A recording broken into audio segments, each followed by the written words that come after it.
This program was first broadcast on Canterbury's community access radio station Plains FM 96.9 and was made with the assistance of New Zealand On Air. It's time for Emergence News on Plains FM 96.9, citizen-made radio.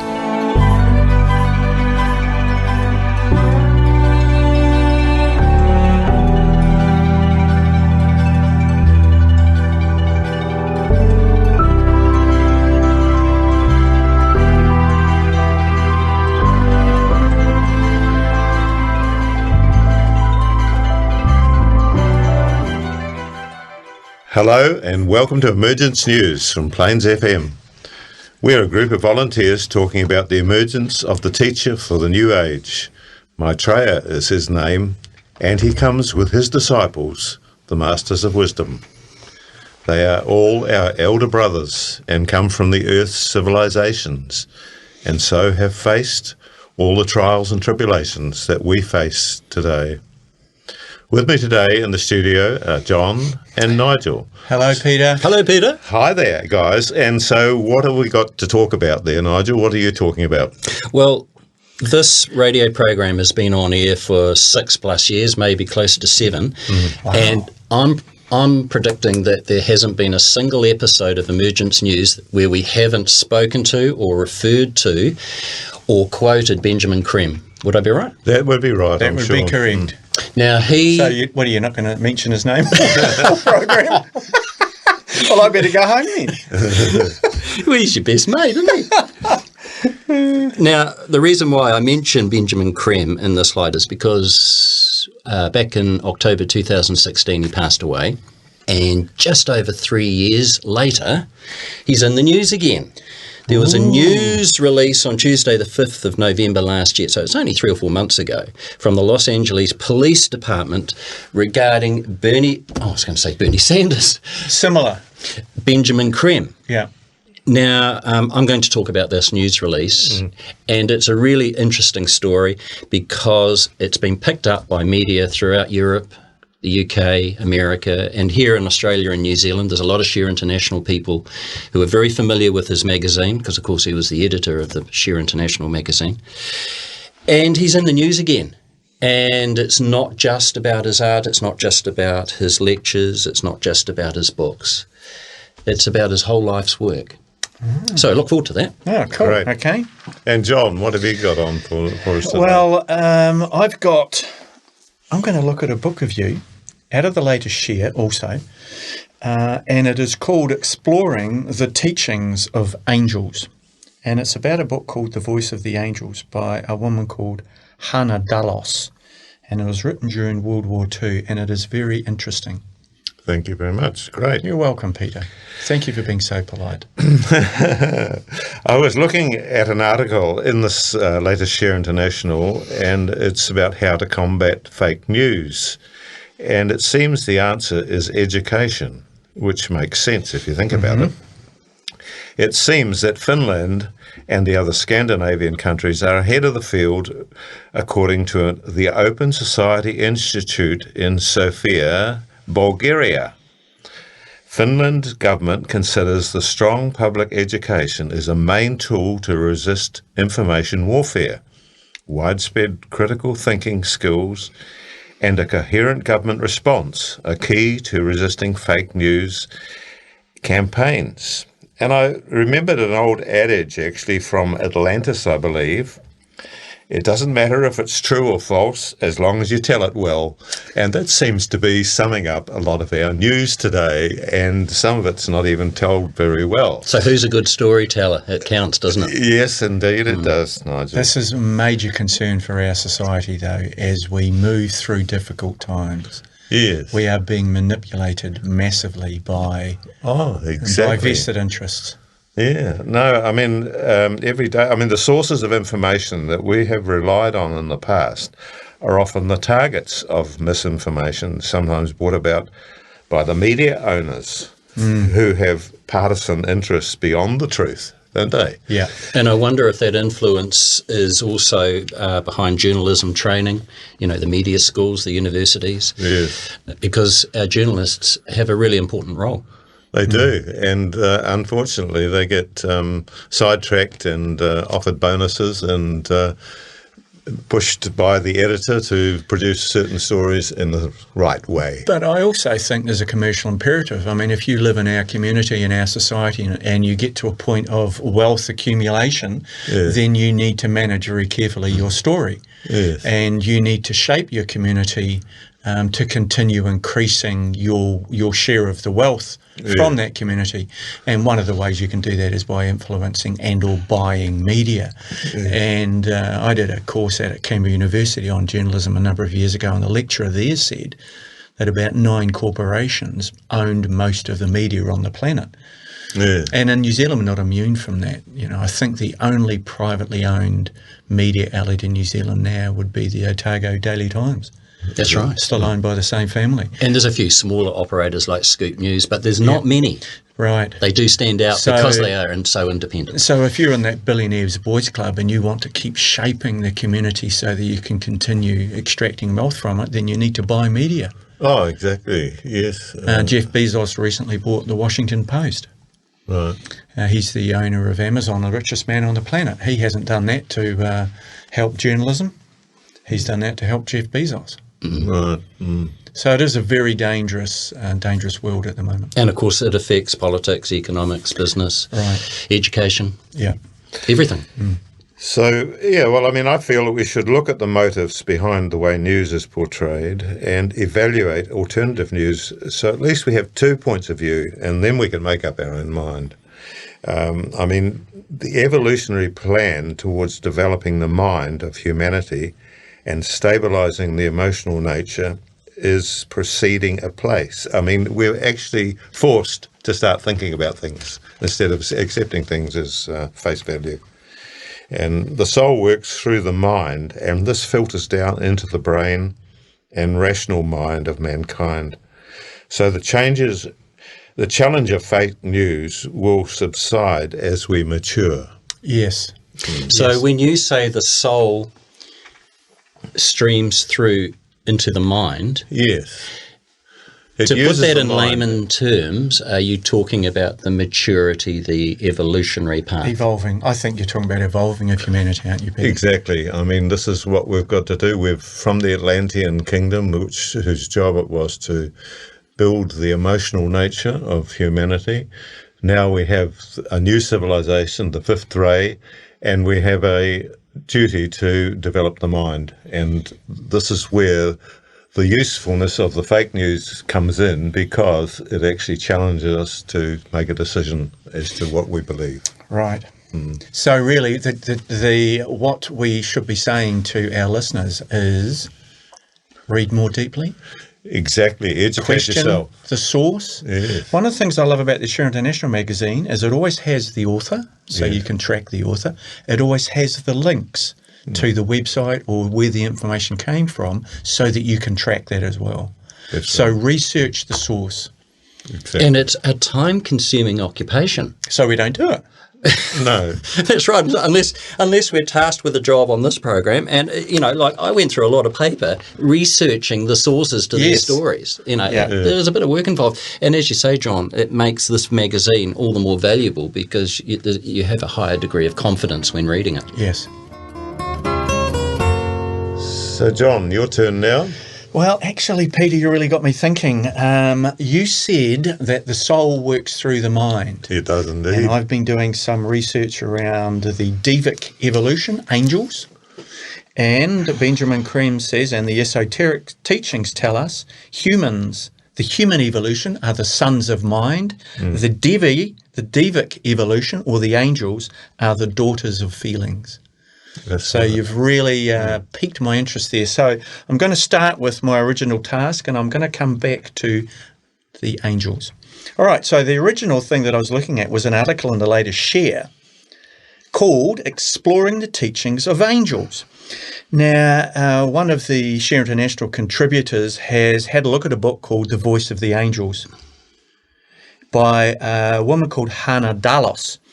And it was written in 1943 to 1944. Talking with the Angels, an extraordinary book by Gitta Maltz. is the testimony of an encounter experienced by 4 Hungarian friends during the Second World War with beings of light whom they called angels. And they needed a bit of light in Hungary in those years. And I tell you what, there's an element of tragedy woven right through this story. However, it really struck me because Benjamin Creme has indicated that the angels that these 3 women and a man encountered are actually the masters, Jesus, Moira and Kuthumi, disguised as angels. Goodness. So it's once again the hierarchy reaching out to humanity. That's an interesting story because it resonated with me because it's a similar process to A Course in Miracles. And I hope some of our listeners are familiar with that. And it goes along the lines of there is a receiver, which is this woman, Helen Dallos. And she surrounds herself with transcribers and helpers who collect the story as it falls out of her. There's this impression by a master or masters, and there's an adept or initiate as the receiver. And that's a very similar model to A Course in Miracles, which is purported to be by Jesus through a disciple carnate, through a disciple incarnate. So anyway, let's have a look at the exploring the teachings of angels.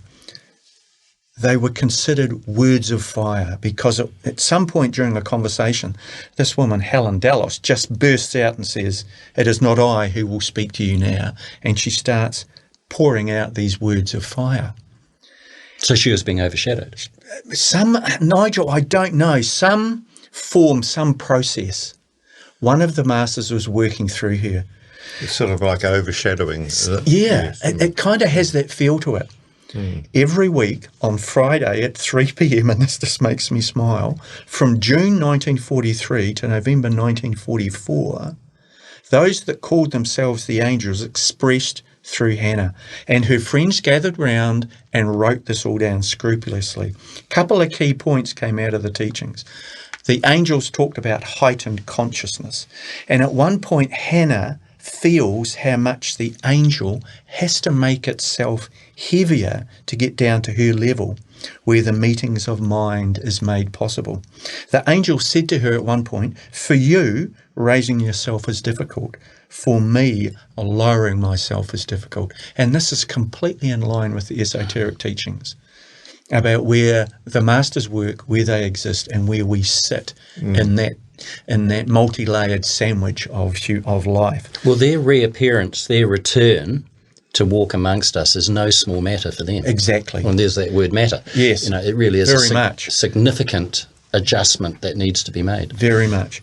The teachings go on to talk about sustained attention. The teaching is universal. It's addressed to human beings who aspire to become the inspired actor of his or her life. No dogmas, beliefs or rituals, but an invitation to live the daily experience with the intensity allowed by what is called sustained attention. And that is very similar to how Krishnamurti talks around being present, about being self-reflective. It's also very much in line with honesty, sincerity and detachment.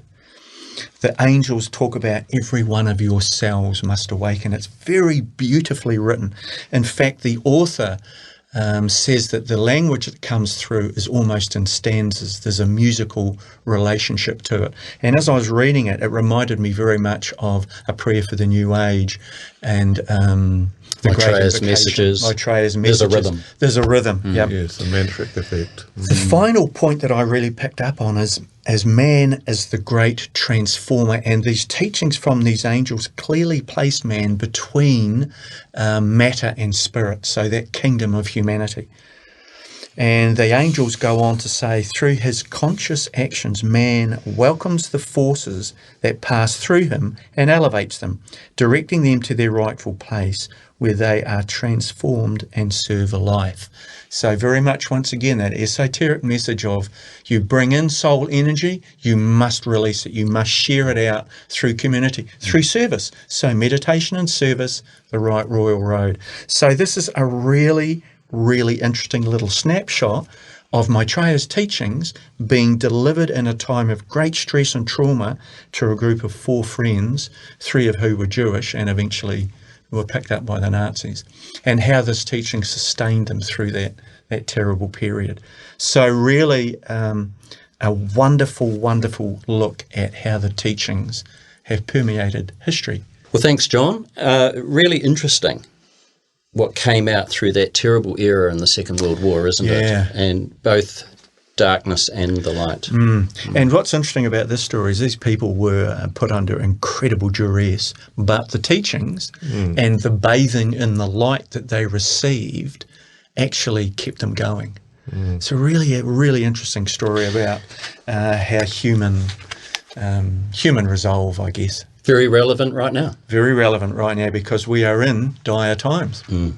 Well, as I said to you earlier, Peter, 2016, in October 2016, Benjamin Creme passed away. And just a little over 3 years later, he's in the news again. The Los Angeles Police Department issued a news release on Tuesday, the 5th of November last year, so it's just a few months ago, announcing the recovery of some stolen art by Benjamin Creme. Between November 2011 and August 2012, a victim stored artwork valued at approximately $800,000 in a storage facility. So that means that this artwork has been missing for about 8 years. It's amazing. Just disappears, just vanished. Yeah. Bit like that piece of art from the Robert McDougall Art Gallery in Christchurch back in, I think it was 1940 or 1942. It's still a mystery. It just vanished. It's in somebody's lockup somewhere. They opened the museum up the next morning and hello. It's gone. And the police don't know anything about it still to this day. Actually, we could talk about New Zealand art crime too. We're not immune to it here in New Zealand. Yeah. Think Edward Bullmore, think Colin McCann, think Dick Frizzell. Yeah. They're all contemporaries of each other and they're all been in the news over recent years. When I say recent, 30 or 40 years. For art theft. Art theft. Amazing. Hot art in New Zealand. It's a business. Yeah. So anyway, back to Benjamin Creme. Yeah, it's really interesting. Now, what's the background to this, Nigel? Well, good question. A little bit of history on lithographic printing. It was invented by a German back in 1796, so that's going back a long way. But it was, and the purpose then was to create an effective means of printing the music manuscripts for the European orchestras, and of course, and so hence it was invented in Germany. And of course, that was a very and if you are interested in this, it's really interesting reading online about lithographic, the whole process of how this printing is. But it's probably the most autographic printing technique there is. It matches the actual movement of the artist. So from an artist's perspective, you can actually see the direction of the stroke of the pen, the stroke of the pencil, really? Or the charcoal, or the paintbrush. I didn't realise that. No. That is amazing. So it's like looking at an original. Yeah. Now, of course, the technology has improved in the last 150 years to the point where a piece of art such as Benjamin Creme's colour abstract art can be reproduced, so it's virtually as good as the original. Yeah. But for you and I, we can purchase a lithographic piece of art, a piece of Benjamin Creme's art, for a much reduced price. But the way that an artist can make an income stream from these lithographic prints is because they'll produce a limited edition, you see. And so it does fetch a good price for them. But what's really interesting with this process was, Goya, I know, Peter, you've talked about Goya in the past. He was actually an initiate and a Spanish artist. And he got really interested in this process in the early 1800s.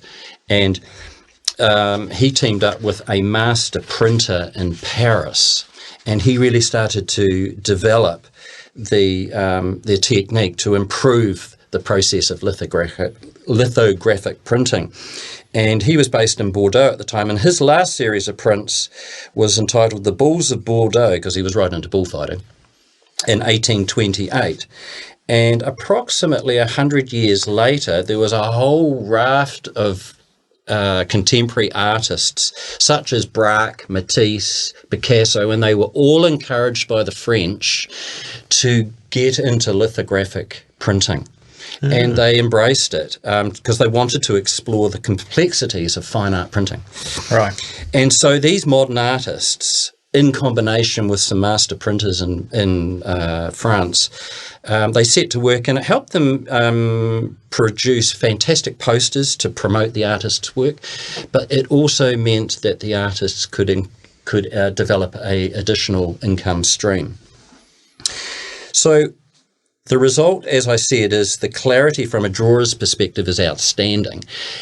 So that was in the 1920s, 1930s. All those artists developed the technique further from where Goya had, 100 years earlier. So who stole Benjamin Creme's paintings? I couldn't tell you. But you've read everything. You've done all the research. Come on, Nigel. I have looked. I have looked at the Los Angeles Times, John. I've looked at the LA Times. Are you not going to tell us who stole Benjamin Creme's painting? The New York Times can't tell us. The New York Post. So CBS Los Angeles. Is this all fake news or what? I guess our listeners know that Benjamin Creme was an artist as well as the Herald. Well, he was a Maitreya. prolific artist. Prolific artist. So some of his lithographs got stolen. Nearly 1,300 prints got stolen. From where? Well, it was in a storage room. It was in a storage vault. And Was this in his museum in... is there a museum in LA, a Benjamin Creme museum? Yeah, and they got 1,300 prints got stolen, and they've only just been recovered a few months ago by a family member. I don't believe this. By a relative died about 4 years ago.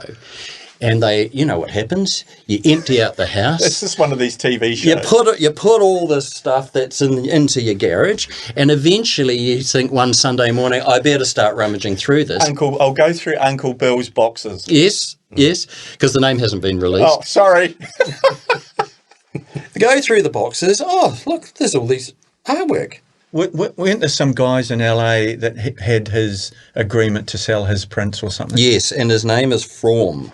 He's mentioned in I'm surrounded by paper, John. I tell you what, I don't know where to start. This is an investigation. I'm disappointed you can't tell me who stole Benjamin Creme's painting. The Los Angeles police say the art was found in a storage unit belonging to someone who had died a few years ago. It's interesting, the lack of information, but the story has captured the imagination of many media, including the BBC, as you can imagine, in Scotland. They're very interested because he was Scottish. He was a Scotsman.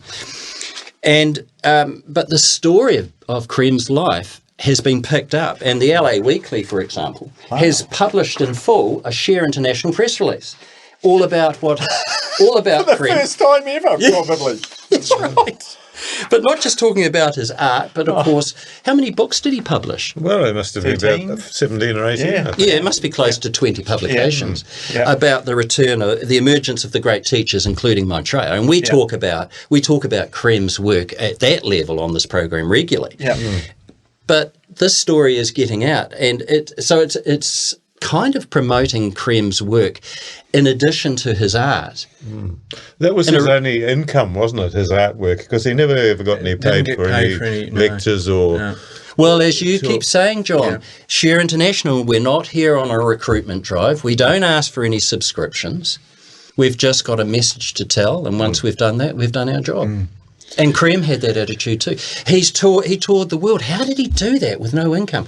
It must have been, I suspect, through extra income streams with his art. Yes, because he even came to Christchurch. We had to pay his fares to come out to New Zealand. We had to fundraise. We had to raise the money ourselves. So that's how he got around.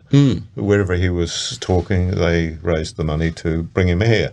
But even in his death, he is attracting media interest. Classic art, though. You know, the guy paints his whole life, and the wider art world's not interested. He dies, and then all of a sudden he's flavour of the month. particularly his esoteric artwork, which he really became interested in the late 50s and throughout the 60s when he first had contact with a master. And, of course, a lot of his artwork had a true spiritual nature to it. And the lithographic process, Benjamin Creme actually gave a lecture at one of the conferences I went to about his art, and the colour was critical for him. So lithographic reproduction would have been ideal. The only way he probably could have gone. And he can thank many of those great artists before him. For the preservation, and I'm sure many artists would acknowledge the preservation of their work. It's there because you don't have to just worry anymore about the original mysteriously being picked up and getting the Pink Panther to try and retrieve it. Inspector Clouseau. But that means with those reprints, the art is living forever. Fabulous. It's being restored. All right. So the recovery of his work, it's great news. It's brought him and his story back into public awareness. This is the Emergence News on Plains FM. For more information, go to shareinternational.org. Okay, so I'm going to close out with, because I did the research on angels and divas, please listen to this because it's an exciting part of human evolution. We have angels or divas on the planet with us, and we have a parallel evolution, human and Davic. Humans are the sons of mind, divas are the daughters of feelings. They experience moment-to-moment evolution. And humanity, the difference is we use the mind, we use mentation, we intuit our environment, we intuit our life, past, present and future, and we create through mind.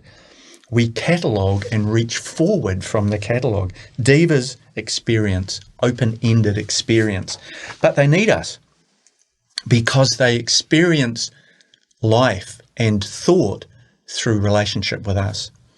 So our bodies, in fact, are divic. Spot on. Yeah. Exactly. So they are experiencing life through us. Through feeling. Yes, through feeling. So we're an important part of their evolution.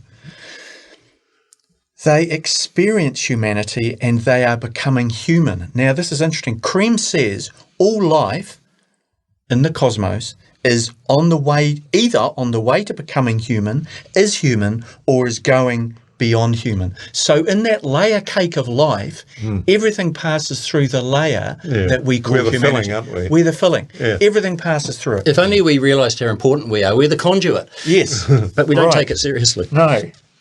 So the Divic evolution is they evolve through feeling, they evolve through their connection with us.